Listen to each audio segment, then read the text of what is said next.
Bueno, muy buenas tardes a todas las personas que se están conectando a esta hora.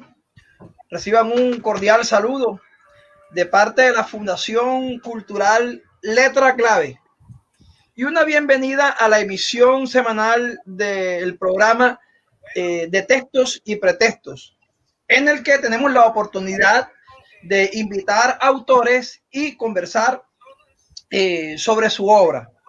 En la tarde de hoy nos acompañará en la moderación Camilo Morón y tendremos un invitado como el escritor cartagenero Gerardo Ferro. Buenas tardes, Camilo. Buenas tardes, Alfredo, ¿cómo estás? Mucho calor esta tarde aquí en Barranquilla. Un saludo a Gerardo, que está en Canadá en este momento. Hola, saludamos Camilo, a la gente que está Alfredo. conectada. Pues tenemos el gusto de tener a Gerardo acá, que es un especialista, pues, digamos que en cuentos, y aunque hay mucha cercanía con la novela ahí, pues, y ganador de varios concursos de cuentos, ganador del concurso de la UIS,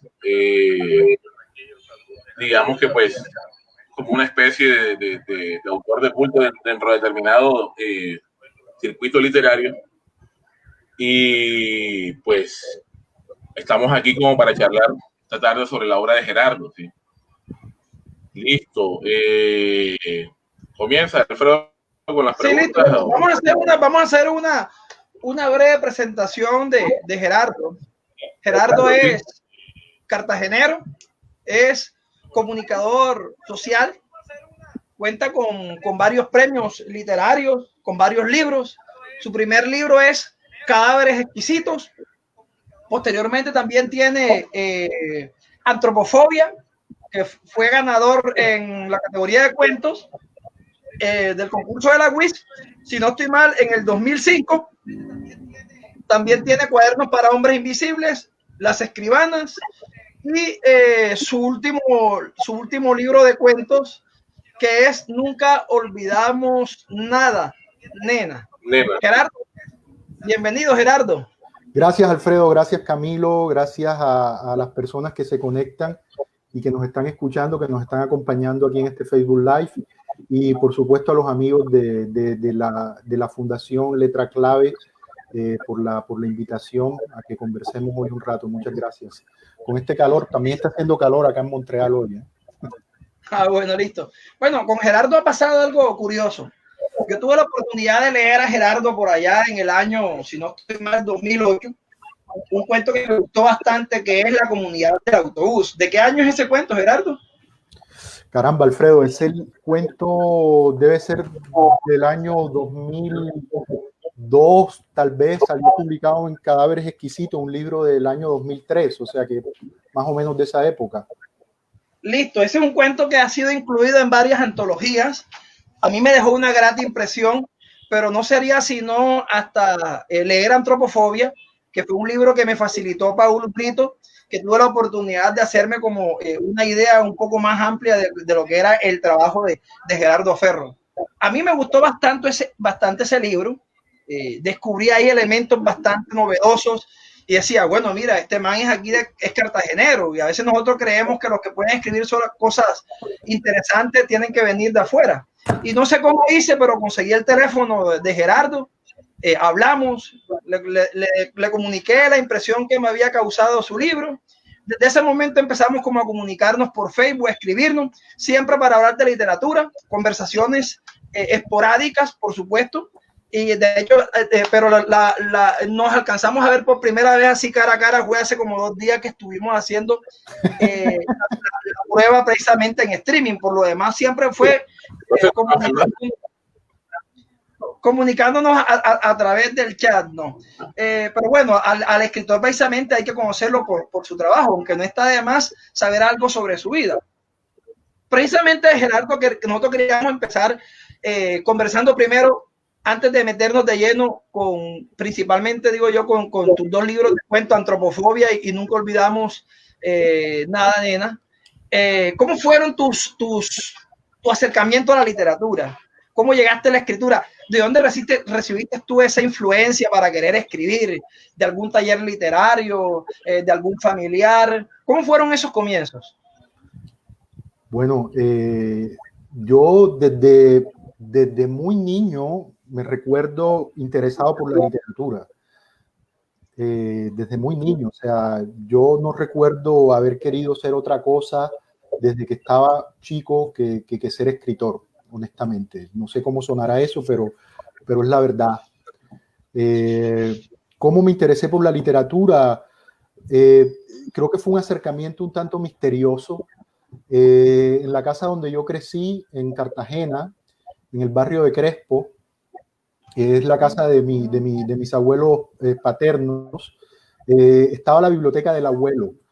Yo nunca conocí a mi abuelo. Cuando yo nací, él ya había muerto, y la sola imagen que teníamos de él, o digamos la sola relación y tal vez que teníamos de él, era por un lado los recuerdos que contaban mis padres, mi abuela, mis tíos, una foto que me acuerdo, una foto que está colgada en una pared en blanco y negro de él, y su biblioteca. Entonces la biblioteca era un lugar sagrado, más o menos, porque atesoraba, digamos, estos libros que el abuelo había leído durante tanto tiempo y que los quería mucho y los cuidaba. Así que era un lugar casi como que prohibido acercarse a ella. Pero a mí me interesaba mucho. Eso estaba rodeado, lleno de libros, de enciclopedias, viejas enciclopedias, la práctica Jackson, el tesoro de la juventud, ese tipo de enciclopedias que venían además también llenas de ilustraciones y de historias ahí. Y yo creo que la cuestión empezó por ahí. Yo empezaba a revisar eso, me gustaba. Creo que mis padres, viendo el interés, empezaban como a comprarme cosas. Y empecé leyendo a García Márquez, como empezamos muchos, a muy temprana edad. Y empezó de esa manera. Luego empecé a escribir algunas historias, algunos cuentecitos cuando uno estaba en el colegio, y viendo de manera retrospectiva empecé bastante temprano. Y yo creo que el primer cuento que yo publiqué, yo debía tener unos 15 años cuando salió publicado ese cuento en la revista dominical del periódico El Universal en Cartagena.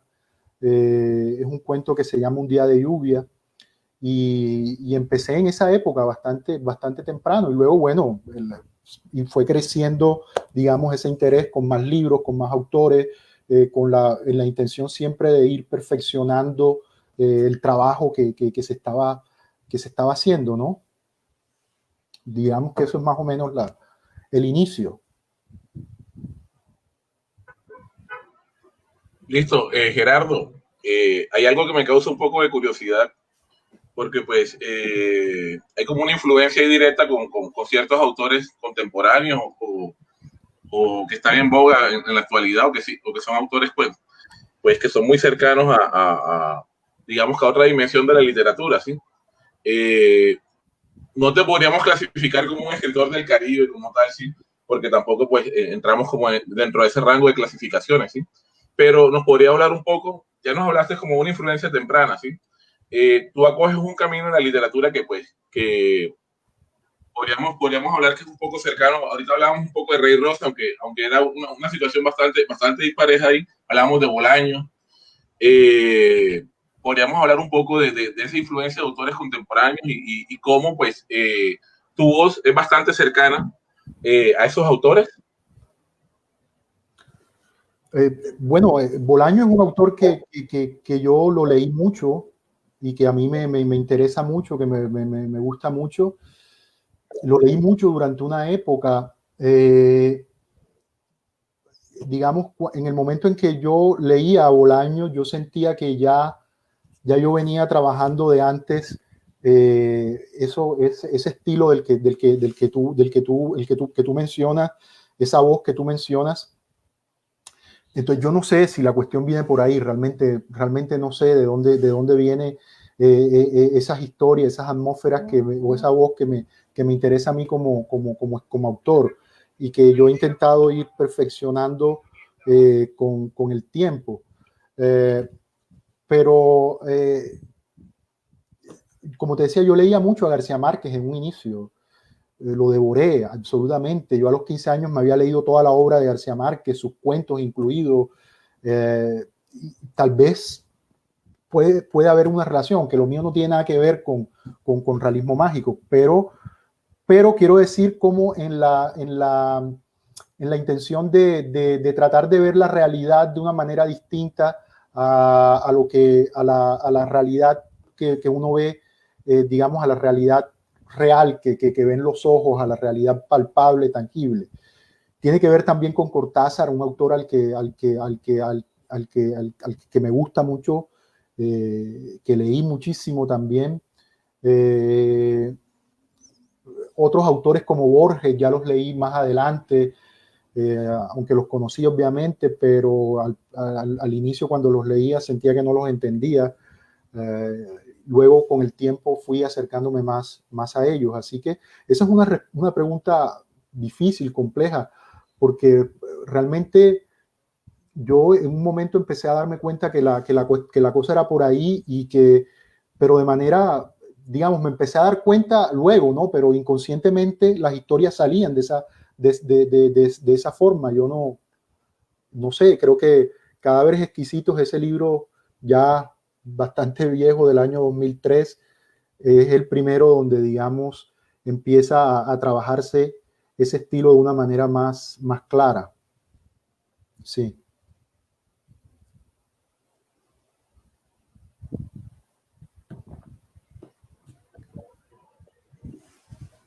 A propósito de Cadáveres Exquisitos, ¿no? Sí. Ahorita estábamos hablando de ese libro. Por aquí lo tengo. Ahorita estábamos hablando de eso. Y nos estaba mostrando. ¿Alcanzas a escucharme bien? ¿Sí se escucha? Sí, te escucho. Sí.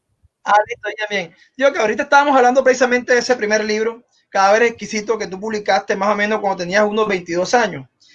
Y nos estabas mostrando que habías escrito al final de uno de los cuentos, el próximo que viene es Antropofobia. Ya estabas anticipando el próximo libro. Y yo empezaba comentando precisamente de que Antropofobia fue un libro que me causó grata impresión. Ahí está. ¿Qué es lo que dice ahí en el libro? Dice: próximamente Antropofobia. Listo, bueno, entonces yo estaba comentando que ese fue el primer libro tuyo que leí, que a pesar de que tenía algunos errores de edición, obvio, pues en esa versión que circulaba en ese momento, pero que para nada empañaban el mérito del libro, a mí me llamaba la atención que algo que era innegable era el empeño puesto por el escritor en no repetirse, porque cada cuento está escrito con un enfoque completamente diferente. O sea, además de que hay un lenguaje agresivo, un lenguaje sucio, pero no sucio que es una escritura descuidada, sino que las palabras son latigazos, lejos de un lirismo, ¿qué diría yo? Afectado, remilgado. Se ve mucho eso, ¿no? El cambio de narradores. El primer cuento, Electrodoméstico, es contado por una mujer de 50 y tantos años, una madre de familia. El segundo cuento es alguien que se dedica a combatir insectos. Zapping tiene 3 narradores diferentes. El hijo, el padre y la madre. Una estructura que hace recordar a Rashomon, ese cuento de Akutagawa que a Kurosawa llevaría más adelante al cine en Rashomon, en la película que lleva ese título, o que hace recordar también como a la señorita Cora. Pero cada cuento tiene un narrador diferente, o sea, cada cuento se ve también como eso que uno encuentra en Cortázar, ¿no? La intención de no repetirse, pero más allá de eso está la misma atmósfera que se va creando en cada cuento, que es bastante ingeniosa. Cada cuento es como diferente al otro, y a pesar de ello están articulados, porque el libro tiene unidad. Entonces, tú cuando escribiste Cadáveres Exquisitos, ¿de qué manera habías anticipado a Antropofobia? ¿Qué barruntos tenía? ¿Qué imágenes? ¿Qué latidos que te hacían sospechar el nacimiento de ese conjunto de personajes marginales, de personajes distintos, de personajes golpeados, de personajes que están en un mundo que se está derrumbando, pero que ellos mismos no se derrumban. ¿Qué sospechas había en ese momento? Bueno, cuando llegó la idea, yo quería escribir un libro porque al principio yo ni siquiera sabía que se iba a llamar Antropofobia. Fíjate, ahora que me estaban preguntando por Bolaño, Antropofobia, ese título llega con una lectura de Bolaño. En 2666, si ustedes recuerdan, hay una parte, creo que es la parte del, no me acuerdo ahora cuál de las partes de la novela de 2666, donde el autor hace un listado de fobias, de fobias, y entre esas menciona antropofobia. Y yo dije, ve, esto antropofobia, y eso fue una sonoridad. Hay títulos, los títulos vienen por sonoridad, es decir, esa sonoridad me gustaba, antropofobia. Yo dije, este libro se tiene que llamar así. Obviamente ya yo estaba trabajando en el libro. Ahora, cuando yo quería escribir ese libro, que todavía no sabía que se iba a llamar Antropofobia, yo lo que quería era escribir un libro que los cuentos estuviesen relacionados, no necesariamente en cuanto a los personajes o a las historias, sino que hubiese una poética, una atmósfera que los relacionara. Y yo creo que eso se logra en Antropofobia. Ahora, ¿qué visionaba yo desde la escritura de Cadáveres Exquisitos?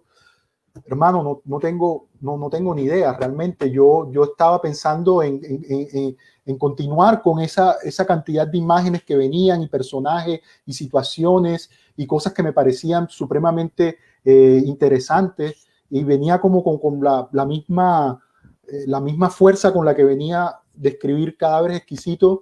Reuní esos cuentos de Cadáveres Exquisitos, participó en un concurso en Cartagena, ganó, fue publicado, pero la máquina de pensar en cuentos se mantenía encendida. Entonces los cuentos seguían llegando, y seguían llegando historias de un tipo que vivía en una azotea, y mucho por imágenes, muchas cosas por imágenes. Recuerdo que en aquella época que yo empecé con Antropofobia, yo vivía en Barranquilla, y con los amigos nos íbamos a caminar en la universidad en aquellos años fantásticos de Barranquilla. Íbamos a caminarnos por el centro y nos montábamos en las azoteas del centro, y siempre me han gustado mucho las azoteas del centro de Barranquilla, y yo decía, bueno, aquí tiene que ocurrir una historia, pero ¿cuál es la historia que puede ocurrir aquí? ¿Cómo es este personaje? Entonces Antropofobia recoge muchas cosas de eso, y sobre todo muchas cosas del país, que yo en ese momento incorporaba de manera casi que inconsciente, pero luego pensando sobre el libro y repensándolo, y repensando también, y pensando un poco también en mi trabajo, pues uno se da cuenta que eso está ahí ligado, que hay una realidad de país que está ahí presente, y que nos golpea y que nos afecta a todos, a todos. Quizás ahí está el germen, sin saberlo, sin ser consciente en ese momento, de lo que luego sería Antropofobia, ¿no? Esa es la carátula de la reedición que se hizo el año pasado, la hizo Editorial Lugar Común, una editorial colombo-canadiense, que está sacando cosas muy, muy interesantes, y está publicando también varios autores colombianos y caribes. Ahí está el cuento de Paul Brito, el libro de Paul Brito está ahí. John Vetter acaba de publicar también un libro ahí. Javier Zamudio, que es coeditor también de la editorial. En fin, es la segunda edición del libro.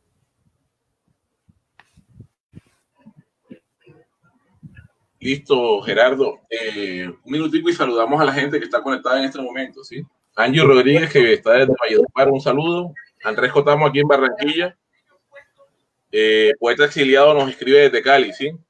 Hay como mucha relación ahí en lo que estabas contando ahora, ¿sí? Lo que hablabas un poco de las azoteas, ¿sí? También sí. Se especulaba que el personaje de Antropofobia vivía en una azotea, ¿sí? Y ese tipo de cuestiones, ¿sí? A mí hubo mucha cercanía, ahora que hablaste de 2666, en la parte de las llamadas telefónicas, ¿sí? Cuando los personajes se empiezan a llamar y se va generando como una especie de romance ahí de fondo, ¿sí? Pero hay como una particularidad ahí, Gerardo, también, pues, que vi. No solo en Antropofobia, sino también en el otro libro de No olvidamos nada, nena. Hay un epígrafe de Zizek, ¿sí? Sí. Sí, lo voy a leer aquí un poquito, ¿sí? Que dice: debemos ser capaces de discernir en lo que experimentamos como ficción, el núcleo duro de lo real, que solo somos capaces de soportar si lo novelamos, ¿sí? Sí. Y de alguna manera, pues, yo le comentaba a un poco a Alfredo que hay una conexión directa entre todas las historias, ¿sí? A pesar, sí, ahí está el epígrafe, ¿sí? A pesar de que son cuentos, parece que contáramos en hilo una sola historia y que estuviéramos como novelando de fondo, ¿sí? Como si hubiera una sola historia de fondo que se estuviera englobando ahí dentro de toda la estructura de la novela. Pues muchas veces eso en el fondo es intencional, ¿sí? Pero uno se va dando cuenta que de alguna manera pues hay una conexión directa ahí, ¿sí?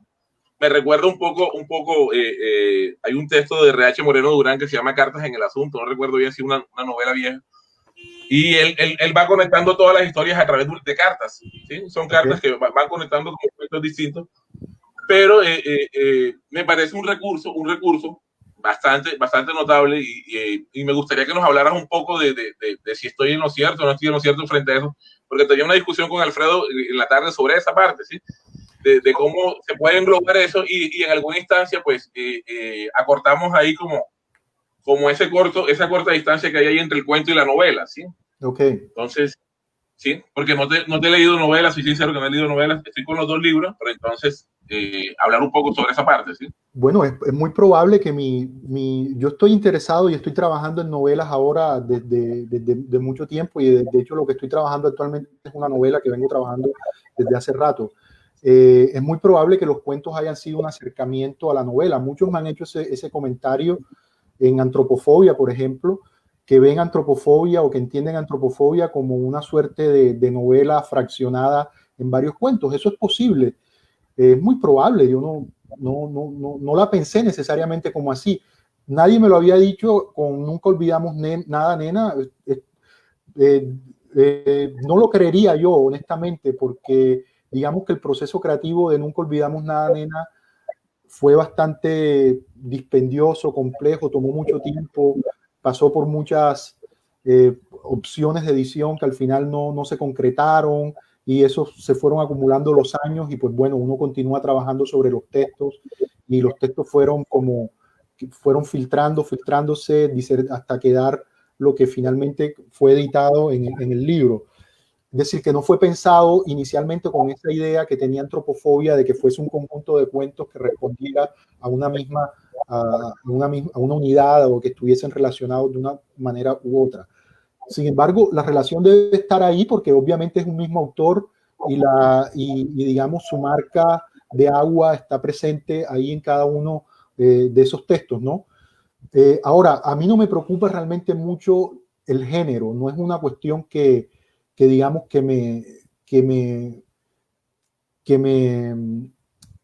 me tome demasiado tiempo, digamos, de pensar o reflexionar en el sentido en que esto será un cuento, será una novela, será prosa poética, que será...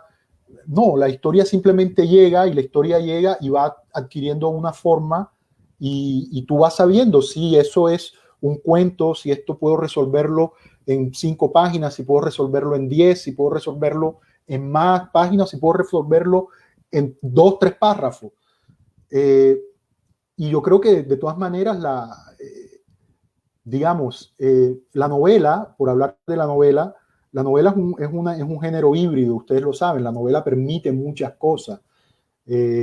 Así que no sería nada, digamos, raro pensarlo esos libros también así, aunque yo como autor conscientemente no lo pensé, pero eso no quiere decir nada en últimas, porque los libros son autónomos y tienen vida propia luego y hacen lo que quieran y son los lectores los que luego terminan como dándole el sentido final, ¿no?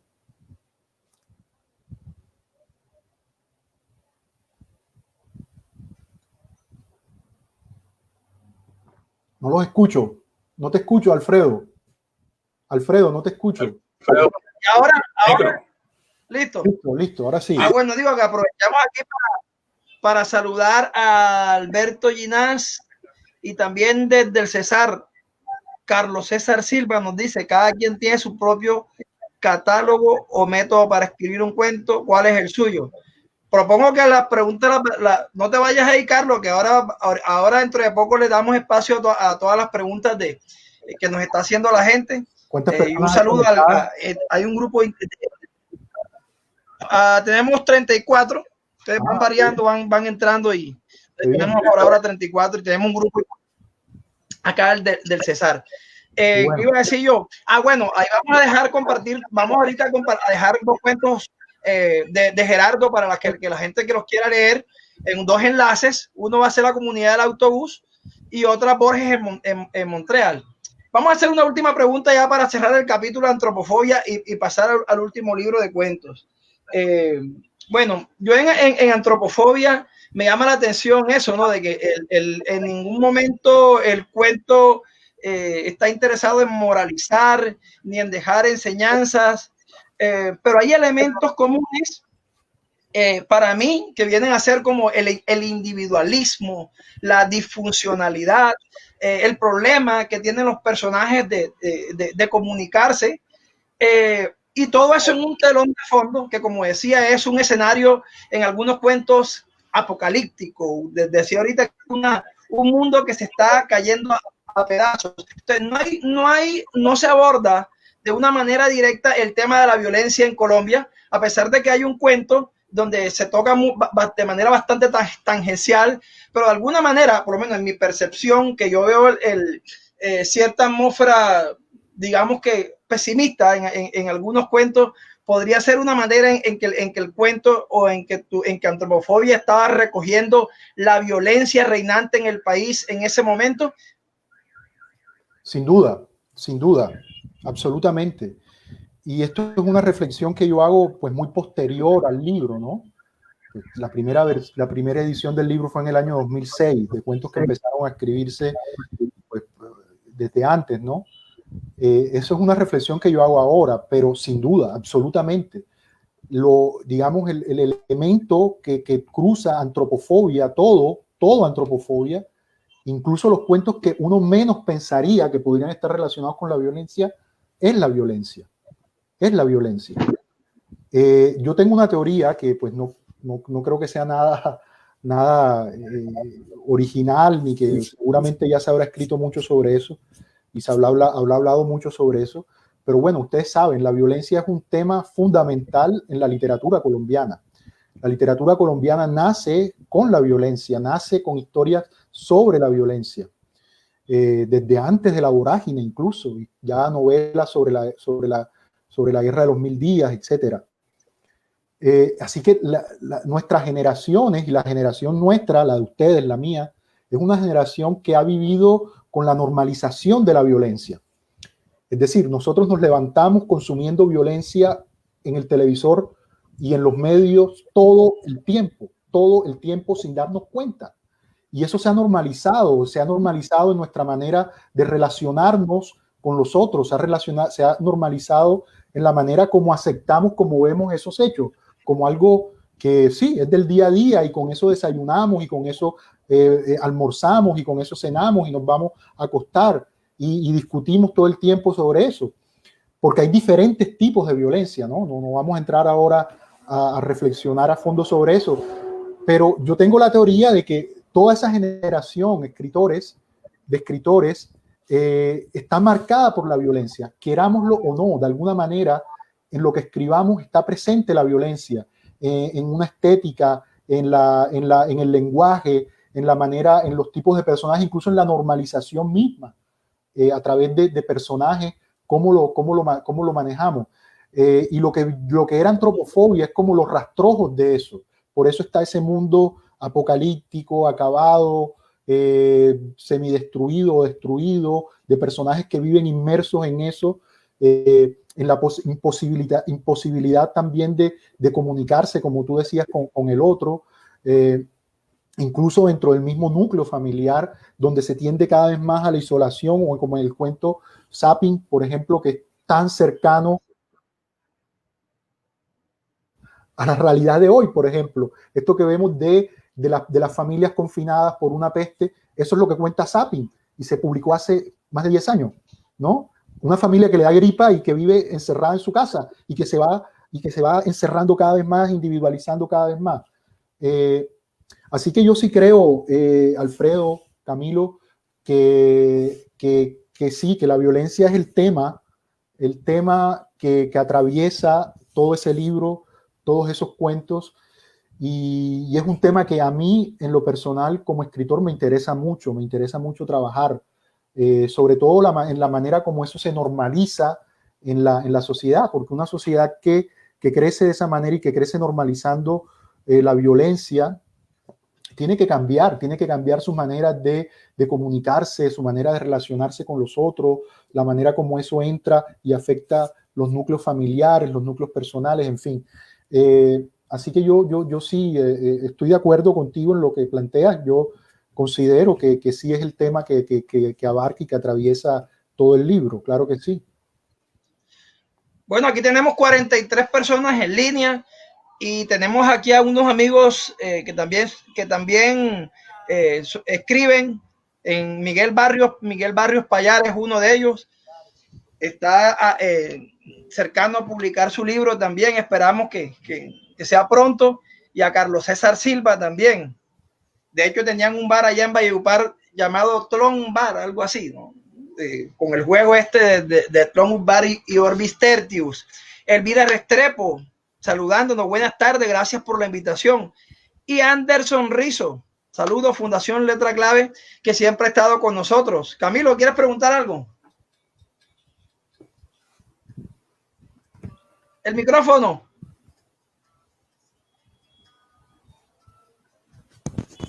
No te, ahora sí, Camilo. Para no desviarnos disculpa, para no desviarnos del tema de la violencia, ¿sí? Digamos que también permea un poco el asunto mismo de la distancia como tal, ¿sí? En estos días vi que escribiste algo corto también sobre un documental que se presentó la semana pasada que se llamó La Paz Difunta. La Paz Difunta, ¿sí? Sí, muy buen documental. Excelente documental. Que muestra un poco como esa distancia que hay ahí de fondo del que se va no por motivos propios, sino que se va por una situación bastante repetitiva en nuestro contexto, ¿sí? Sí. ¿Qué ha aportado esa distancia, digamos, o este viaje a Canadá a tu escritura? ¿Qué ha cambiado? ¿Qué otro proceso se ha generado ahí de fondo, hablando de la realidad del país, viéndola de lejos, tomando distancia como tal, ¿sí? ¿Cómo cambia eso la forma de trabajo de un escritor que constantemente está en movimiento como tú, Gerardo?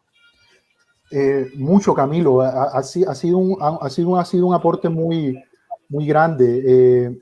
Voy a parar la música aquí que tenía. Ha sido un aporte muy grande. Bueno, yo viví 35 años en Colombia, 35, 36 años en Colombia. Fui periodista en Colombia. Trabajé con Naciones Unidas en Colombia, en comunidades bastante alejadas del país. Visité muchos sitios de la costa caribe, muchas poblaciones golpeadas, afectadas por la guerrilla, por el paramilitarismo. Sin dármelas aquí de experto sobre el tema ni nada, pues obviamente son cosas que nos afectan, ¿no?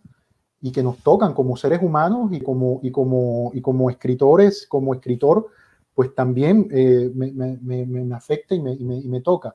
Ahora, el vivir acá, el vivir lejos, digamos que se hace tangible, se hace real ese cliché de que ver la realidad desde lejos nos permite entenderla mejor. Yo creo que sí, eso me ha permitido un poco el alejarme de Colombia, me ha permitido ver las cosas de una manera más sosegada, más calmada, mucho más, pensar mucho más sobre el país, sobre lo que significa nuestra realidad, en fin. Eso me lo ha permitido. Yo he podido hacerlo de una manera más tranquila que no es la manera, digamos, cuando tú estás allá en el día a día, en la efervescencia de las cosas, es distinto, es diferente. Entonces, eso me lo ha permitido. Me ha permitido un acercamiento más humano hacia los otros. Yo vivo en un país, en una ciudad de inmigrantes, y aquí en este país soy un inmigrante más. Trabajo además en un organismo que trabaja con inmigrantes, así que estoy en contacto todos los días con personas que vienen de todo el mundo, no solamente de Colombia, que han inmigrado aquí a Montreal, que han dejado sus países por diferentes motivos. Y muchos de esos motivos, en el caso colombiano, porque me he encontrado con muchos refugiados también de Colombia, es obviamente la violencia. Entonces, el estar aquí me ha permitido también un acercamiento muy humano hacia los otros, a entender que todos hacemos parte del mismo, digamos, que vivimos realidades diferentes, que la realidad de un inmigrante filipino o camerunés o senegalés o del Magreb no tiene por qué ser diferente a mí, a pesar que nos divida o que nos separe el color de una piel o que nos separe una lengua o que nos separe ciertos rasgos culturales diferentes. Todos somos parte, todos hemos vivido situaciones diferentes, situaciones similares, situaciones complejas que nos han hecho, digamos, en un momento u otro tomar la decisión de dejar nuestros países de orígenes. Así que eso me lo ha permitido y eso es muy enriquecedor, muy, muy, muy enriquecedor como ser humano, primero que todo, como ser humano, el acercamiento con el otro, y muy enriquecedor también creativamente, como escritor. Eso yo siento que me ha ayudado también a entender más y a entender mejor el país, lo complejo que es Colombia, lo difícil que es Colombia. Yo a pesar de que vivo acá, vivo conectado con lo que sucede en el país. Vivo conectado con lo que sucede en el país, me afecta muchísimo porque además mi familia aún vive allá, mis amigos viven allá, así que yo tengo mis raíces están allá, es decir, es mi país. Entonces, me duelen mucho las cosas que suceden y trato trato de ser muy activo en redes. A algunos no les gustará eso, pues dirán que es simplemente un activismo de redes, pero cada quien busca, digamos, la plataforma a través de la cual pueda buscar un poco de sensibilización o de al menos hacernos pensar un poco sobre la realidad que vivimos en Colombia. Entonces, eso me ha dado mi condición de inmigrante, ese acercamiento humano con los otros, ese distanciamiento que me ha permitido ver las cosas con calma, con tranquilidad, pensar mejor el país, y eso es fundamental para la literatura, para poderla hacer tranquilamente con la disponibilidad que requiere y necesaria cuando uno respeta, sobre todo respeta el trabajo que hace, o el arte que intenta hacer.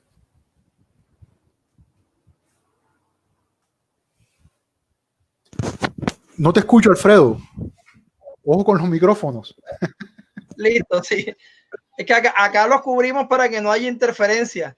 Okay. Yo de que vamos a pasar ahora a Nunca Olvidamos Nada, Nena. Ya siempre se estoy cambiando el título. Nunca Olvidamos Nada, Nena, que fue tu último libro de cuentos, antes de pasar a las preguntas que tienen, que están haciendo las personas que se han conectado. Tú me vas a corregir si estoy mal. Pues estaba diciendo ahorita de que el germen de este libro lo encontramos en Combustiones Espontáneas.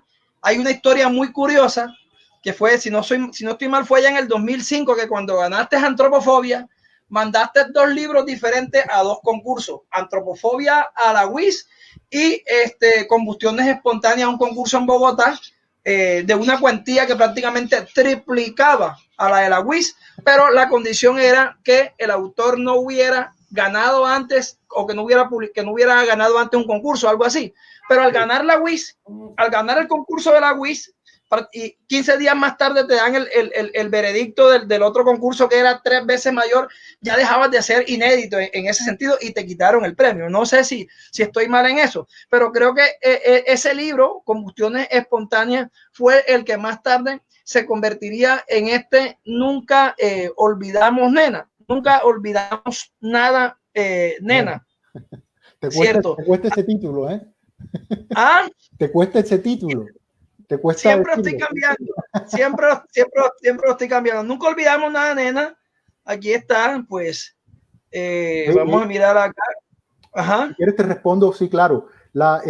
Bueno, para empezar por el título, por ejemplo, ya que estamos hablando del título, y sí, tienes toda la razón, ese libro se iba a llamar Combustiones Espontáneas. Combustiones Espontáneas se iba a llamar, pero el título, Nunca olvidamos nada, nena, fue una sugerencia de los editores. Los editores me dijeron, mira, Combustiones Espontáneas no suena muy bien, ¿qué tal si le ponemos Nunca olvidamos nada, nena? Que era una frase que repetía el personaje en el cuento que lleva ese título. El cuento que hoy se llama Nunca olvidamos nada, nena, se llamaba originalmente Combustiones Espontáneas. Y pues bueno, al hacer el cambio del título al libro, pues cambiamos también el título del cuento.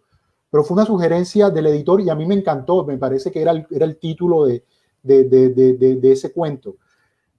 Tú hablas de ese libro, sí, yo sé, en una época tú leíste una primera versión de Combustiones Espontáneas y la historia que cuentas es más o menos así, como tú la narrabas. No fueron 2 concursos simultáneos.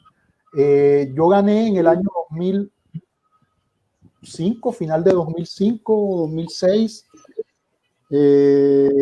Ya les voy a dar el dato. Bueno, en el año 2006 fue publicado la primera versión de Antropofobia, que es esta que tengo por acá, la vieja edición de Antropofobia, en un concurso nacional de cuento de la UIS. Al año siguiente, en el año 2007, pues como lo que te decía ahorita, ¿no? Cuando yo terminé Cadáveres Exquisitos, venía con la misma máquina pensando cuentos y eso siguió, apareció Antropofobia. Y lo mismo, cuando reuní Antropofobia y el libro ganó, la máquina de pensar los cuentos se mantenía y venían cuentos que siguieron, que venían de ese mismo espíritu.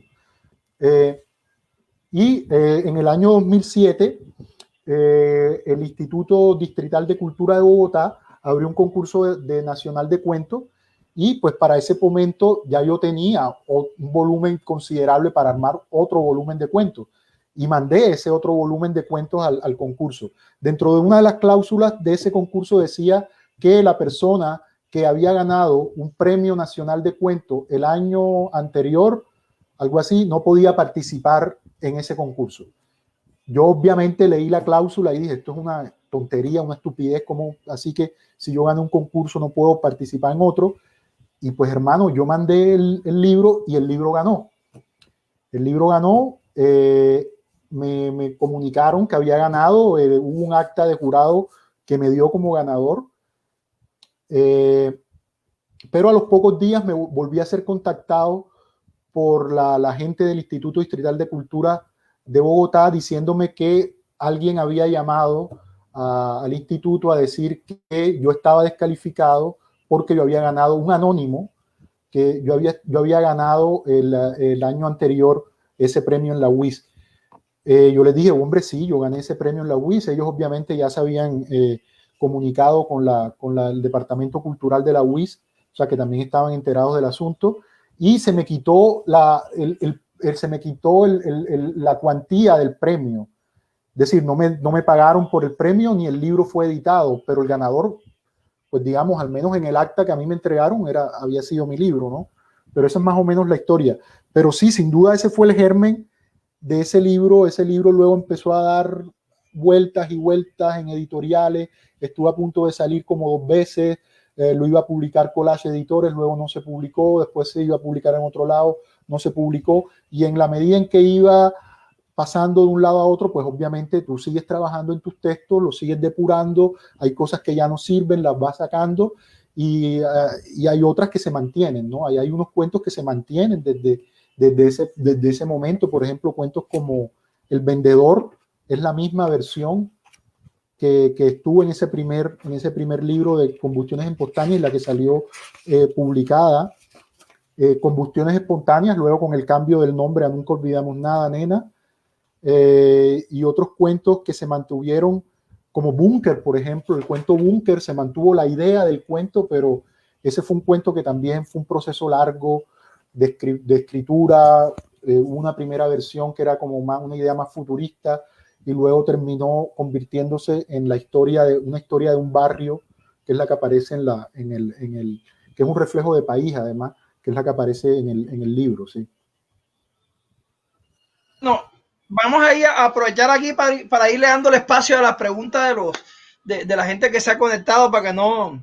Sin duda, y aprovecho, si me permites, Alfredo, para agradecerle a los que están conectados y a los que están haciendo preguntas. Muy chévere que nos acompañen y que esto se haga así también más interactivo, qué sé yo. Interactivo, exactamente. Y bueno, y si tienen algún comentario o algo, pueden irlo haciendo por aquí, a donde pueden conseguir el libro, etcétera. Entonces dice Carlos César Silva, no sé si ya se fue o si está por ahí todavía, dice, cada quien tiene su propio catálogo o método para escribir un cuento. ¿Cuál es el suyo? Catálogo o método para escribir un cuento. Bueno, yo no creo tener catálogos, salvo los que me ha dado la práctica y el error y las lecturas. No creo tener ningún método específico. Le respondo a la persona que nos hace la pregunta, a Carlos. De pronto él habla un poco del proceso creativo, quizá. Eso es bastante complejo de explicar, cómo llegan los cuentos. Y el método va cambiando a medida que van pasando los años, ¿no? Cuando yo empecé a escribir, no tenía responsabilidades de otro tipo, no era el que, así que tenía más tiempo para escribir y podía acomodar mi tiempo de una manera más fácil. Ahora las responsabilidades son otras y siempre uno se va quedando con menos tiempo, o digamos, la distribución del tiempo es más compleja, pero siempre se encuentran espacios para trabajar y para escribir, y trato de aprovecharlos al máximo. No tengo un método en específico. Si entendemos por método el hecho de que tengo que escribir todos los días a tal hora, o no, hay días que no siento deseos de escribir y no lo hago.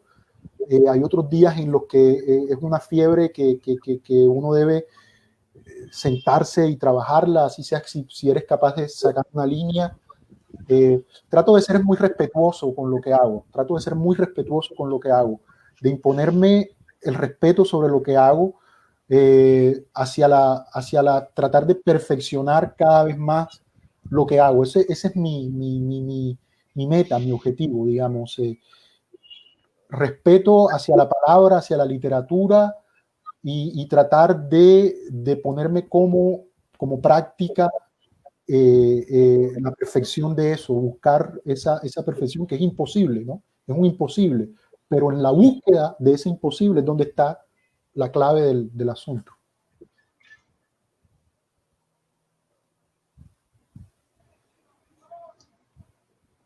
Camilo, ¿quieres preguntar algo? No, yo tenía una pregunta pequeña.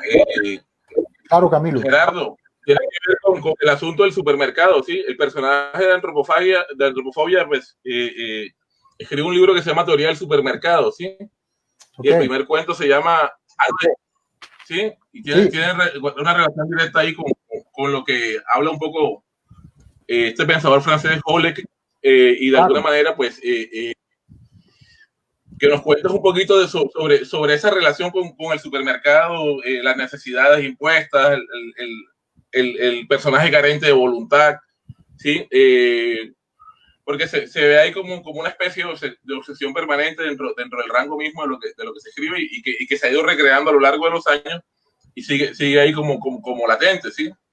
Entonces, si nos puedes contar un poquito de esas, o nos acercas un poco sobre el tema del supermercado, es un tema bastante posmoderno y bastante actual como tal, ¿sí? Pensarlo de esa manera y que nos cuentes un poco sobre eso, ¿sí? Esa era mi pregunta, una pregunta cortica ahí, ya que estamos metidos dentro del otro texto, ¿sí? Claro. El tema del supermercado, el supermercado como espacio, como lugar o no lugar, no sé, ese no es el punto, pero el supermercado como espacio y el significado que tiene para la vida moderna, posmoderna, no sé, es un tema que a mí como escritor me interesa. Es decir, y me interesa reinterpretarlo, no me interesa ir y narrar cómo una persona hace su compra en un supermercado. Eso no tiene. Me interesa es como lo que hay detrás, lo que eso tiene en cuanto a ideología política, la idea la idea del mercado, la idea del consumo. Eso es lo que me interesa, la idea del consumo, por ejemplo, en países tercermundistas como los nuestros, donde digamos, el supermercado y el centro comercial en general se convierte como un espacio como una especie de burbuja, ¿vale? Como una especie de burbuja donde tú entras y te desconectas de lo demás, estás con un aire climatizado, donde todo huele muy bien, perfumado, donde todo está perfectamente ordenado, en estanterías, en fin, pero las realidades difieren mucho de eso.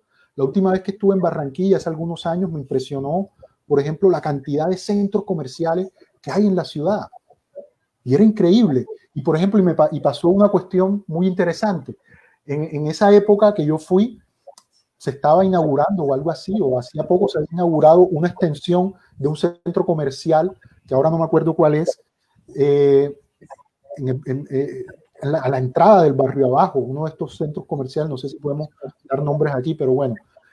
Y entonces era como un lugar de visita, ir a ese centro comercial y tomarse fotos en unas pinturas que supongo que todavía están sobre un muro que era la representación de unas casas viejas del barrio abajo, que si la persona salía del centro comercial y recorría 2 cuadras, 3 cuadras, podía encontrarse las mismas casas con las que ella se estaba tomando fotos. Entonces a mí me impresionó mucho. Yo dije, ¿pero esto qué es? Es decir, es una ciudad que se convierte, es decir, es una burbuja. Es una burbuja donde la gente se mete en una burbuja, ¿cierto? Y claro, ahí está en el centro comercial y no corre problema de seguridad, nadie puede llegar a raparle el celular con el que se está tomando la foto, ni a robarle la cartera, ni la cadena, no tiene calor, pero eso me interesa, es decir, me interesa eso, cómo la ciudad se organiza de esa forma, cómo se organiza de esa forma. Y eso es lo que de alguna manera estaba planteado ahí. Tú mencionabas que el personaje de un cuento de antropofobia estaba escribiendo una novela que se llama Teoría de los supermercados. Sí, en efecto, creo que lo conversaba con Alfredo también hace unos días. Yo escribí una novela que se llama Teoría de los supermercados, que tiene que ver un poco con el tema de ese cuento. Es una novela que pues está inédita, obviamente, y que quedará inédita, supongo, porque no tengo tampoco intención de publicarla, y que narraba eso, ataques a un supermercado de gente que iba a atacar supermercados porque no se sabía exactamente por qué, pero supongo porque no tenía con qué comer y cosas así. Y hemos visto muchas noticias sobre eso, ¿no? En Colombia y en otras partes del mundo donde la gente va y ataca supermercados para tener algo con qué poder sobrevivir. Esa idea, yo lo que hice fue como, digamos, filtrar la esencia o buscar la esencia de esa idea del cuento y trabajar esa idea como un cuento, en un argumento de un cuento, y salió este cuento relativamente corto de teoría de los supermercados. pero es un tema que me parece interesante. Se ha escrito mucho también digamos, muchos pensadores también han trabajado sobre, no solo Houellebecq, sino otros sobre ese tema, ¿no? Del comercio y del supermercado y cómo eso nos define, ¿no? Un poco como, yo creo que ya habría que cambiar ahora, la máxima sería compras y luego existes, ¿no? Es un mundo que te lleva al consumo absolutamente. Entonces, esa idea del consumo es algo que me interesa, que me sigue interesando, que espero poder seguir explorando de otras formas también. Bueno, listo, vamos a pasar a una pregunta de Ana Ríos. Ana Ríos es una estudiante de la Universidad del Cesar y eso es lo más mágico que me ha parecido a mí, pues de este tipo de espacio, que cómo nos permite el acercamiento en esa aldea global que ya había predicho Marshall McLuhan. Y aprovechamos también para saludar a nuestro amigo Iván Fontalvo. Iván también es un escritor tomasino, ganó el concurso de novela de la UIS, y ahí está el propio Carlos Polo. Saludos, Gerardo, Camilo y Baldovino. La letra y la palabra es la clave. Y aprovechamos para decir que el próximo viernes estaremos conversando con el propio Carlos Polo. Entonces, saludos para Iván, saludos para Ana, para el propio Charles. Y bueno, te dejamos aquí, Gerardo, que saludes a la gente que te está saludando, valga la redundancia, y ahí la pregunta la tenemos en pantalla. Bueno, primero un saludo, un abrazo para Carlos Polo, un abrazo a Carlos. Gracias por estar ahí pendiente, conectado. Y para Ana también, muchas gracias por la pregunta. Ella me pregunta, en el momento en que decides escribir, ¿sabes lo que va a pasar o dejas que surja a medida que escribes la historia? Bueno, un poco ambas cosas, ¿no? Yo creo que un error que uno va aprendiendo con el tiempo es el error de creer que como escritor estás por encima de los personajes y de la historia que se está contando a través de esos personajes.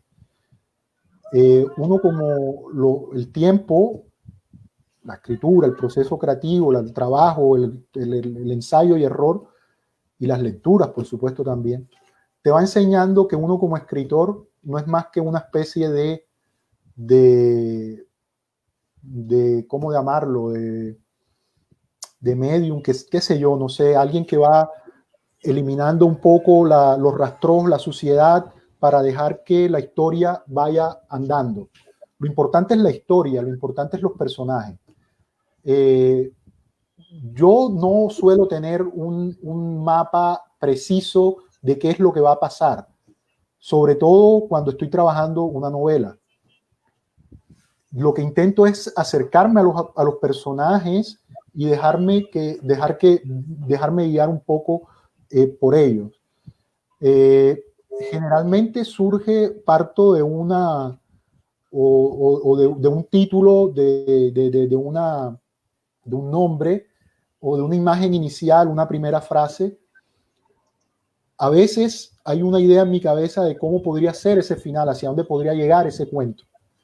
Pero obviamente trato de ser lo más abierto posible para que eso vaya fluyendo y vaya teniendo su propio cauce, su propio camino, y que no se sienta la imposición del autor, la imposición del escritor. Eso es complejo, darse cuenta de eso. Y uno a veces tiende a imponerse sobre el personaje y sobre las situaciones. Y eso hay que corregirlo, eso se corrige y eso hay que corregirlo. Así que no tengo un método específico, no tengo un plan de cuento. Obviamente tomo muchas notas cuando estoy escribiendo. También depende del cuento o del texto que uno está escribiendo. Hay textos que requieren, obviamente, llevar un plan de trabajo más detallado por el tipo de estructura que tiene, etcétera. Y entonces eso también uno va descubriéndolo con el mismo proceso. Es cuestión de saber escuchar a esos personajes, esa historia, y dejarse guiar por ella. Creo que es mi manera.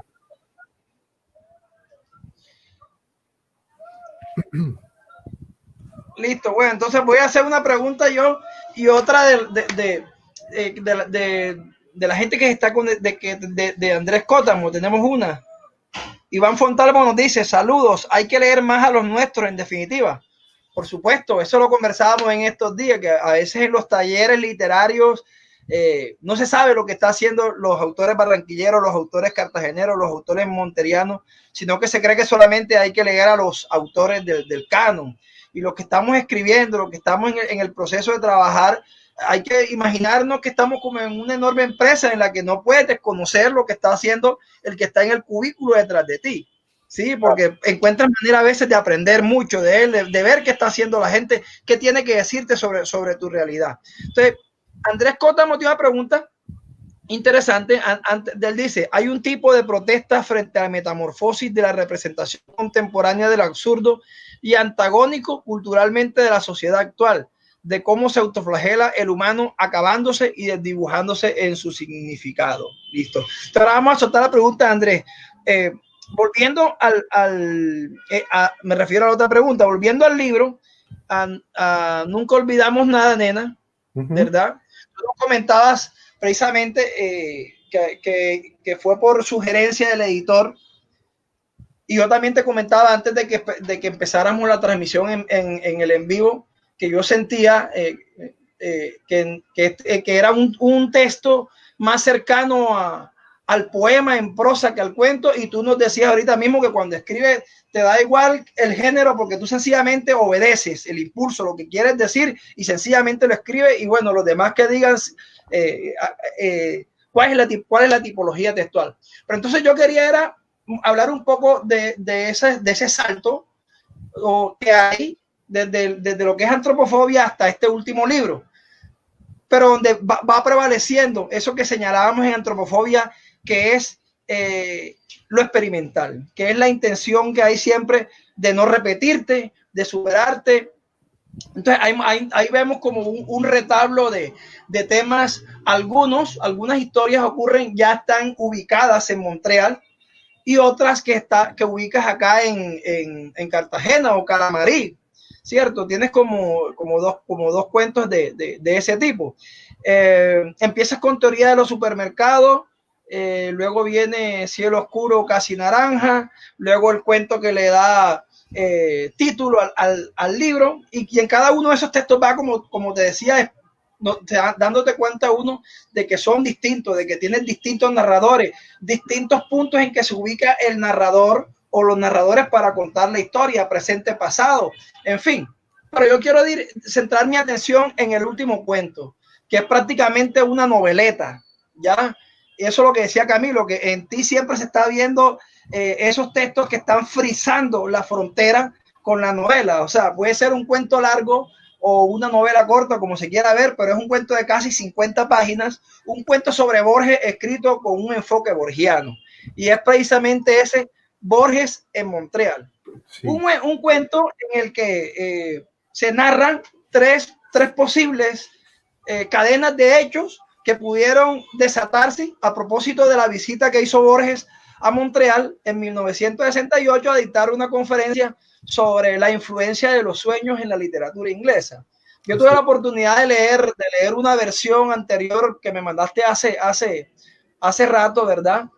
Donde uno, si el lector no está concentrado, dice, bueno, ven acá, ¿qué está pasando? Ah, bien, es que Borges llega a un punto y empiezan a mostrarte mundos posibles, o sea, mundos posibles de un mismo acontecimiento, y que es un texto que me parece genial, no solamente por la temática ni por cómo está escrito, sino por cómo logra realmente, cómo logras, ¿qué diría yo?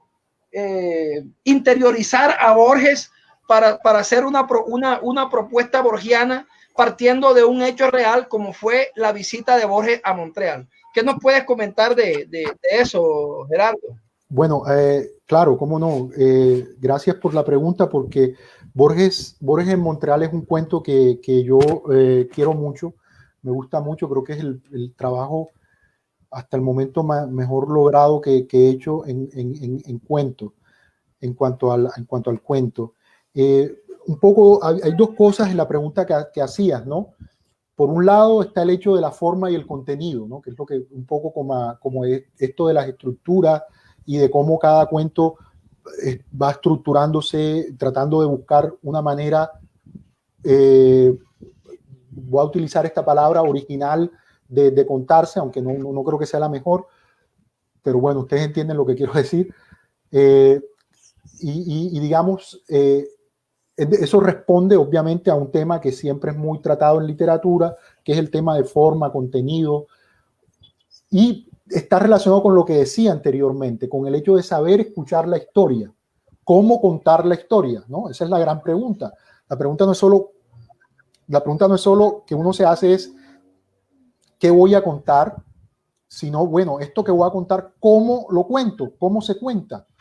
Y esa es una pregunta interesante, pero esa pregunta de la forma, de cómo lo cuento, está relacionada íntimamente con el contenido. Es decir, cada contenido tiene de alguna manera su propia forma de ser contada y solo puede ser contada de esa forma. Eso puede parecer muy, yo no sé, abstracto, cómo decirlo, qué sé yo, pero eso es algo que yo he visto y en lo que yo me he encontrado.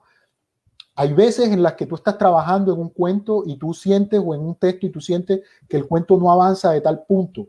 A veces el problema no está en ese punto, el problema está en la forma como tú estás contando, como decidiste en contar ese cuento, que no es la voz de ese cuento y que no permite que el cuento se narre como debe narrarse y donde se estaba imponiendo la forma del autor, lo que el autor quería.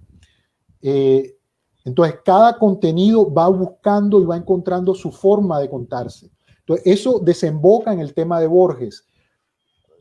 Un poco anecdótico sobre cómo llegué a Borges en Montreal.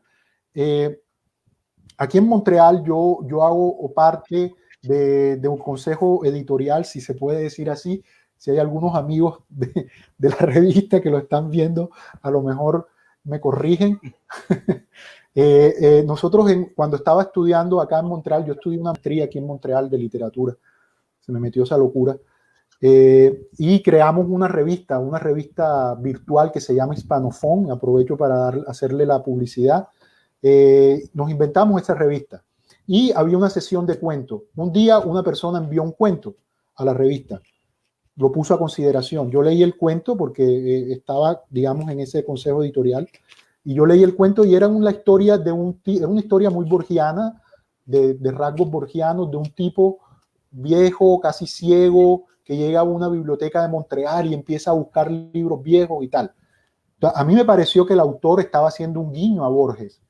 Entonces yo dije, bueno, pero ¿por qué el autor estaba queriendo hacer un cuento borgiano? ¿Por qué no habló directamente de Borges? Y ahí empezó la idea de Borges. Entonces vino la pregunta inicial, la pregunta inmediata. ¿Borges estuvo en Montreal algún día? Quizás de pronto, en algún momento, en alguno de sus viajes, Borges habrá estado aquí en Montreal. Y así que empecé a hacer una búsqueda por internet, porque me dije, wow, si Borges estuvo realmente en Montreal, sería muy interesante periodísticamente a escribir una crónica, escribir un reportaje sobre esa visita que hizo Borges a Montreal, pero yo no sabía si él había estado. Empecé a buscar y me di cuenta que efectivamente sí visitó Montreal en febrero del año 68, el 29 de febrero, es decir, era un año bisiesto, ¿no? Es decir, un día, como dice el cuento, que pudo no haber existido, el 29 de febrero. Y eso me llamó a mí la atención. Yo dije, wow, ¿qué hizo Borges aquí? Te seguí investigando. Si ustedes buscan en internet, se darán cuenta, encontrarán la conferencia, conferencia que menciona el cuento que Borges vino a dictar acá a Montreal. Entonces me empecé a interesar tanto en ese tema. Intenté contactar a algunos profesores de literatura acá que de pronto pudiesen estar enterados del tema y realmente no conocían, no sabían, no sabía que Borges había estado aquí en Montreal. Existen registros, como digo, de esa visita, registros de audio, y una entrevista que le hicieron también existe, creo que se puede encontrar en internet. En fin, me empezó a gustar ese tema, me empezó a interesar, pero me empezó a interesar desde un punto de vista periodístico, como para escribir una crónica. Pero era tan poca la información que había para escribir una crónica que era un obstáculo digamos, para el periodista, para la visión periodística. O sea, ¿cómo escribo algo si no tengo de dónde? Es decir, sería como un artículo, una reflexión o algo, pero no iba a tener como mayor interés. Así que empecé a pensar, bueno, pero ¿y si escribo un cuento sobre la visita de Borges en Montreal? Y entonces ahí empezó la idea de, oh, exacto, esto no es una crónica, esto no es un reportaje, esto es, ahí está la revista, gracias por presentarla. Esto no es una crónica, esto no es un reportaje, esto es un cuento de esa visita. Pero entonces, ¿cómo cuento esa visita? O sea, imagínate un personaje con la dimensión de Borges, ¿cómo cuento esa visita? Para que sea algo interesante. Entonces me empezaron a ocurrir muchas ideas. ¿Qué pasa si a Borges lo secuestra? Porque en esa época, en el año 68, la cuestión política aquí en Montreal estaba bastante fuerte. Había movimientos de independentistas, nacionalistas, que proclamaban los derechos nacionales de Quebec, independiente al resto de Canadá, en fin. Entonces la cosa política era muy fuerte y el año 68 políticamente, pues todos lo sabemos, es un año que históricamente ha sido, políticamente es muy fuerte, ¿no? Por los sucesos de París y en otras ciudades. Entonces, ¿qué pasa si, por ejemplo, Borges se encuentra con este grupo? Pero ¿qué pasa si se encuentra con una inmigrante argentina? Y pensando, habían como 3 posibles historias. Entonces ahí es donde aparece el cómo, ¿no? El cómo contarlo. Porque obviamente una historia donde el contenido es Borges, la ciudad, tenía que contarse de alguna manera que no fuese lineal, tenía que haber un guiño también ahí a Borges, aunque Borges no trabaja esas estructuras fragmentadas así, pero sí trabaja, digamos, el tema del tiempo, que es un tema borgiano que siempre está en su obra. Entonces lo que se me ocurrió fue que no, el cuento se tiene que contar en 3 tiempos, 3 historias diferentes que se van entrecruzando y que forman una sola, porque también hay una reflexión ahí sobre la realidad, sobre lo real, cuál de esas 3 historias es la real, son las 3, en fin.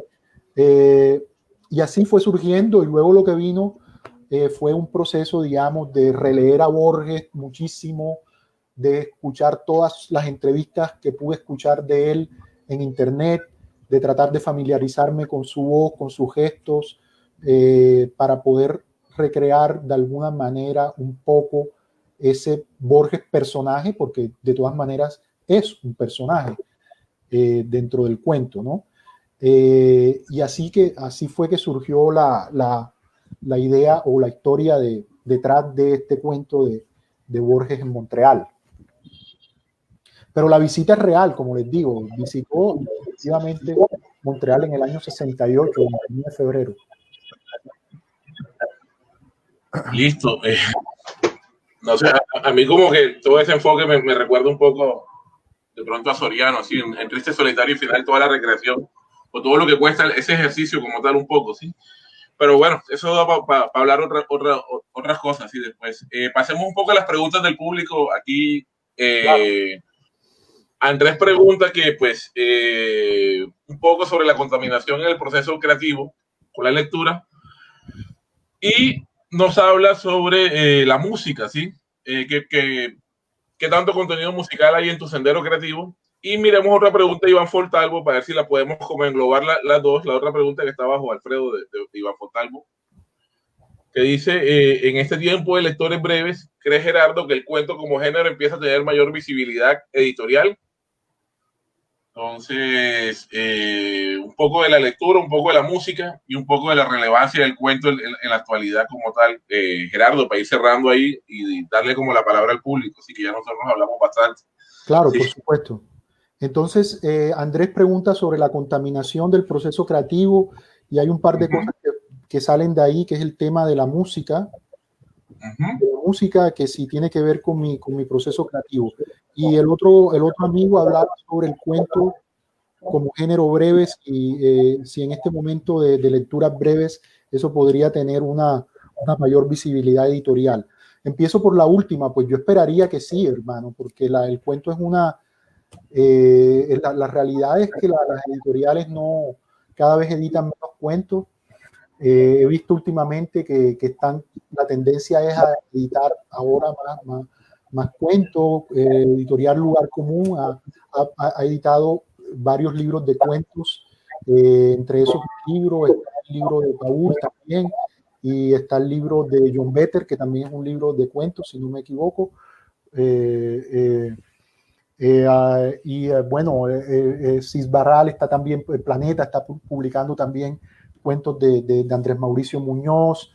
Por acá tengo cercano a mí a la fiesta de la fiesta del Cañaveral de Benedetti, de Echeverry Benedetti, autor cartagenero, que también es un libro de cuentos. En fin, yo esperaría eso, ¿no? Que no necesariamente sea por la tendencia ahora a lecturas breves, porque entonces pues estaríamos cayendo en, aunque bueno, eso también es un género, ¿no? El microcuento, en fin. Sino por el valor que tiene el cuento como género narrativo, que es muy fuerte, muy interesante.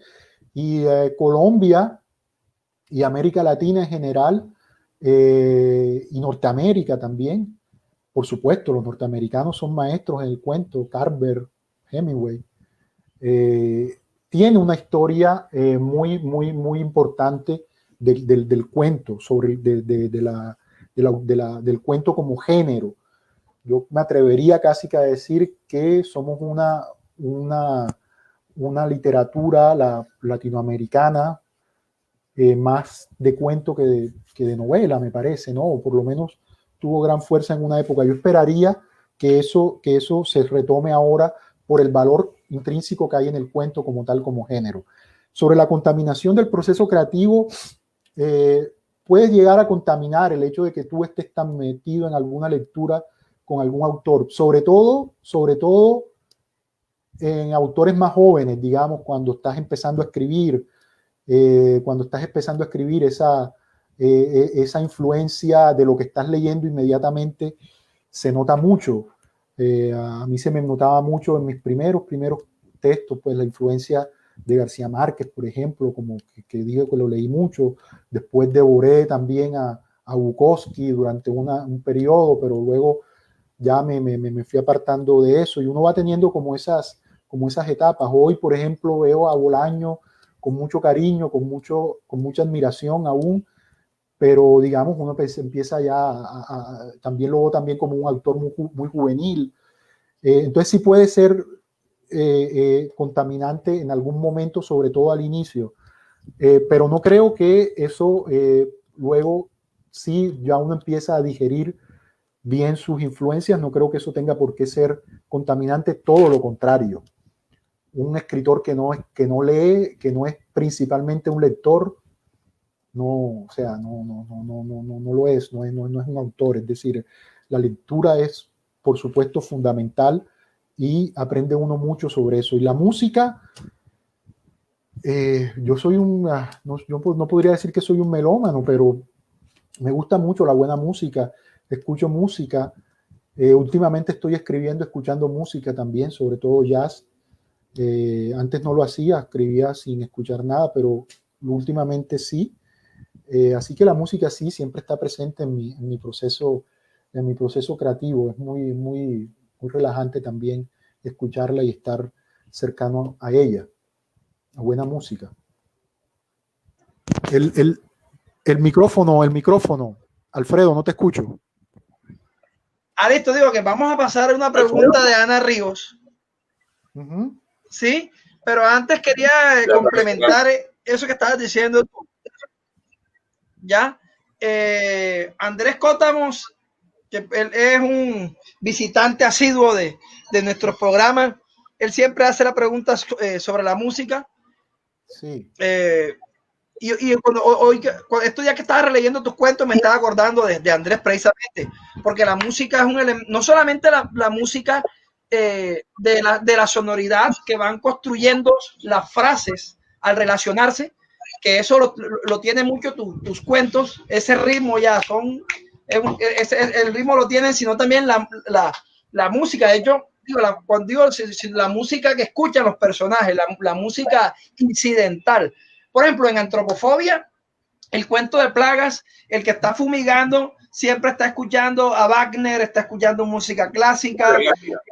El personaje de huevos revueltos para el desayuno siempre también está track 1, track 2, está escuchando a Miles Davis, está escuchando a John Coltrane, está escuchando mucho jazz. Y de hecho, o sea, si nosotros nos miramos, y ojalá tengan la oportunidad de leer este texto de Gerardo Ferro, que es Nunca olvidamos nada, nena.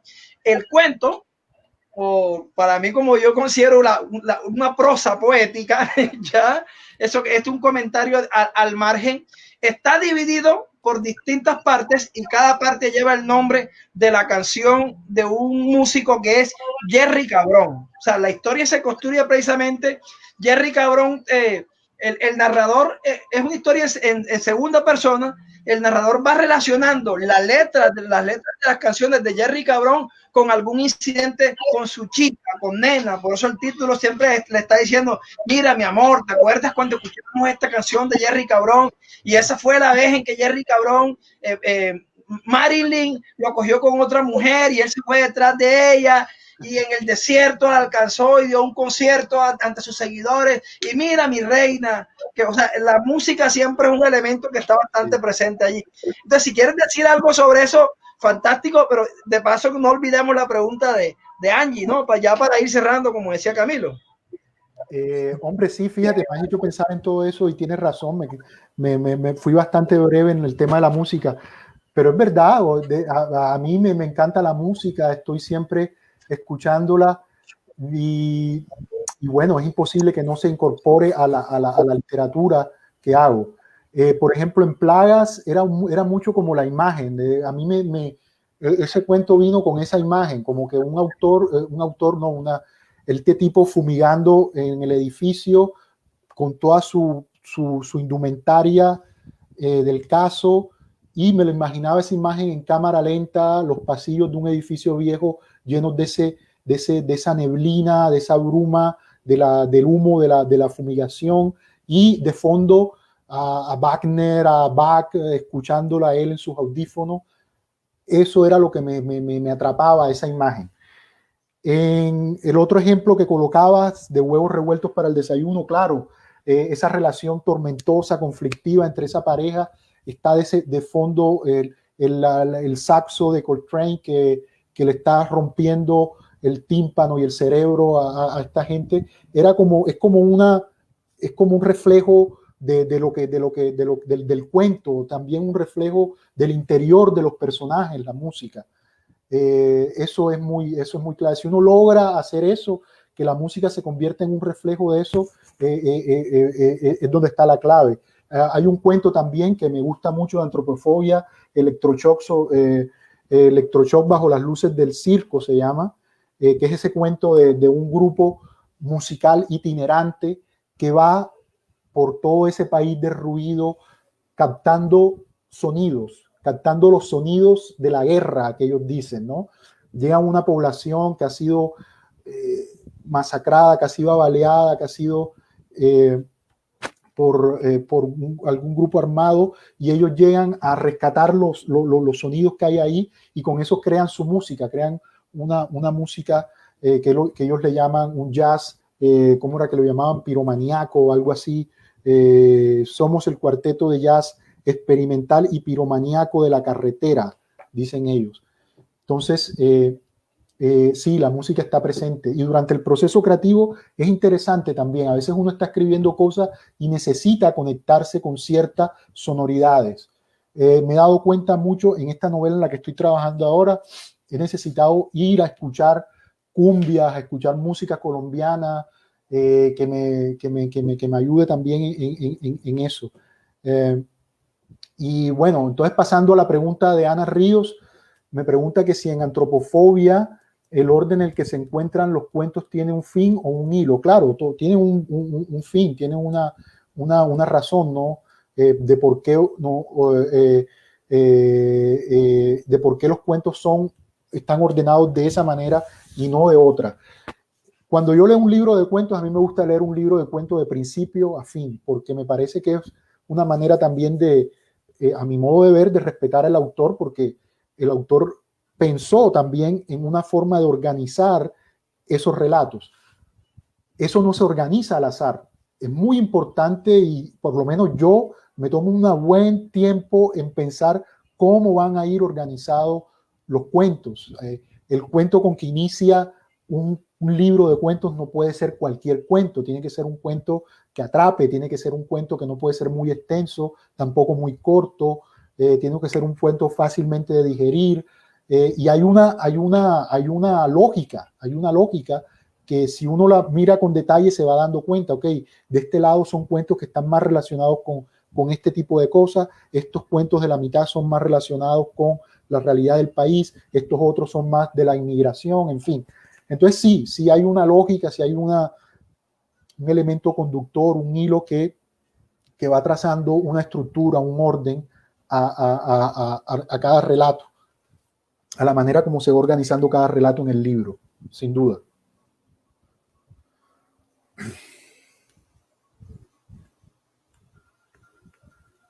Bueno, entonces con esa última pregunta, creo que podemos dar por concluida la sesión de hoy. Ya vamos para la 1:30.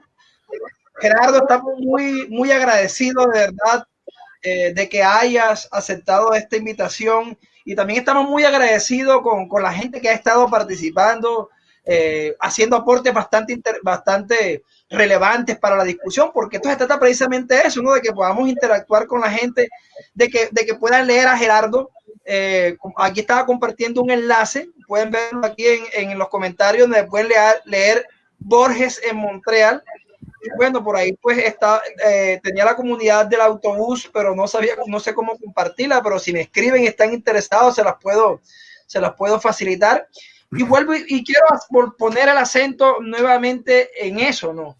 De que nosotros acá hay una tendencia malsana en círculos de lectores, llámese tertulias institucionalizadas o no, de demeritar, de invisibilizar a la gente de nuestra región. Y aclaro que no estoy defendiendo una postura chauvinista en lo que tiene que ver con la literatura, pero vuelvo y repito, o sea, si nosotros no nos conocemos, no nos leemos, yo cada vez que puedo recomiendo los cuentos de Gerardo, y repito que nosotros aquí nos cuidamos mucho de ponernos en el comité de aplauso y cepillarnos, pero si no, yo digo, hace unos días hablaba con Iván Fontalvo y le decía, bueno, lee Gerardo, y Iván me preguntaba, bueno, ¿qué cuento? Y no, léelo, léelo, y no te chino que te guste, sino léelo, y puede que después que lo leas realmente no te conectes, ¿verdad? Pero lo que sí es indiscutible es de que se encuentra una narrativa con una impronta propia, ¿sí? Y entonces de allí la importancia de que se puedan abrir este tipo de espacios para que también se enriquezcan las personas que escriben. O sea, algo que me inquietó hoy precisamente es que los comentarios de toda la gente que ha participado hoy está escribiendo, porque yo sé que Ana Ríos en algún momento tenemos que conocerle un cuento, porque esas preguntas que está haciendo son de alguien que realmente se inquieta y que tiene que ver con buscar identificarse. Los procesos creativos, y eso nos lo muestra nosotros las entrevistas de The Party Review, hechas a muchos escritores sobre en qué te inspira, son diferentes, cada quien, pero el que está aprendiendo a escribir se identifica y dice, bueno, a mí también me pasa lo mismo, yo también, entonces voy a buscar sonoridades, voy a escuchar cumbia o voy a escuchar salsa como Gerardo para ver si me da resultado, pero creo que de eso se trata. Entonces, bueno, mira, aquí decía Iván Fontalvo que había leído el cuento de Portman, ya de Natalie Portman, que también me parece un cuento bastante interesante, que la relación de un narrador con Natalie Portman, y que en el fondo es, como lo entiendo yo, como un homenaje al cine, ¿no? Así como sí, un cinema paradiso hecho cuento, ya un homenaje al cine por parte del narrador. Entonces, no sé si quieren decir algo para esta despedida. Hombre, Camilo, claro, Camilo. No, pues antes que todo, agradecerle a Gerardo por esa disposición y al público que esta tarde ha estado bastante activo y bastante resuelto con las preguntas. Pues le recordamos también que pues, vamos a entregar libros la otra semana. Estamos ahí pendientes de la gente que siempre está conectada, entonces les vamos a escribir al inbox a los ganadores del día de hoy. Entonces, pues, no siendo más, Gerardo, muchas gracias de nuevo. Lean a los autores del Caribe, lean a los autores nacionales, acérquense a la literatura. Y estamos aquí para eso. Entonces, muchas gracias. Bueno, entonces, no, yo muy agradecido con ustedes, con Camilo, con Alfredo, con los demás amigos de la Fundación Letra Clave. Importantísimo eso que plantean, importantísimo que existan espacios donde podamos dar a conocer nuestros trabajos, donde podamos conectarnos también, estar más cerca de lectores, de personas que están interesadas en la literatura, aquí en el Caribe, en el resto de Colombia, el mundo, en fin. Muchas gracias también a las personas que intervinieron, que nos acompañaron, que hicieron preguntas. Ojalá puedan leer Borges en Montreal. Los libros, Antropofobia y Nunca Olvidamos Nada, Nena, que están acá. Ustedes los pueden conseguir en librerías. En librerías se pueden pedir también por domicilio ahora si no quieren salir por lo de la pandemia. Antropofobia lo consiguen también en formato digital, en la web, en formato digital, en la página de la editorial Lugar Común. Así que bueno, espero que los lean, espero que les guste y una vez más muchísimas gracias, un abrazo para ustedes, para los amigos de Barranquilla, de verdad una ciudad que quiero muchísimo, espero estar pronto por allá para darles un abrazo personal y tomarme una cerveza en Casa Morón y hablar con Alfredo mientras toca algo de cumbia en su saxo y bueno, seguir conversando en otras oportunidades. De verdad, un abrazo, muchas gracias por la invitación, estoy muy agradecido con usted. Listo, gracias, y antes de salir en vivo hacemos una claridad. Hoy compartimos la foto de Angie y de Ana que ganaron libros en la sesión del 15. Ya sabe Andrés Cótamos y Anderson Rizzo que pueden ir por los libros a casa de Camilo, que van a ser 2 libros, el libro de poemas de Fabiola Costa y mis libros de cuentos. Y bueno, pues hay que hacer la claridad de que la gente que ha ganado libros le vamos dando prioridad a los que no han ganado. Anunciamos que vamos a contar con Carlos Polo el próximo viernes, esperemos que nos acompañen, y también obviamente creo que Iván Fontalvo debe ser uno de nuestros invitados, un autor tomasino que muy probablemente sabremos de él, ¿no? Tiene un trabajo interesante para irlo revisando. Entonces, gracias a todos los que nos acompañaron nuevamente, un abrazo para Gerardo, también para Camilo, y hasta una próxima oportunidad. Vale, muy bien, chao.